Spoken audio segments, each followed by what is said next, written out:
Munshiganj general হাসপাতালের নতুন ভবনের পঞ্চম তলার মহিলা ওয়ার্ডের একটি কক্ষে অগ্নিকাণ্ডের ঘটনা ঘটেছে। রোববার রাতে এই অগ্নিকাণ্ডের সূত্রপাত হয়।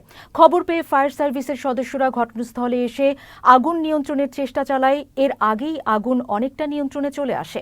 এর আগে নিরাপত্তাজনিত কারণে দ্রুত হাসপাতালের পঞ্চম তলা থেকে চিকিৎসাধীন রোগীদের সরিয়ে নেয় হাসপাতাল কর্তৃপক্ষ।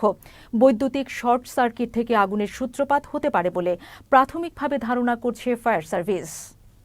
9:41 সময় সংবাদ পাই মুন্সিগঞ্জ জেনারেল হাসপাতালে আগুন লেগেছে।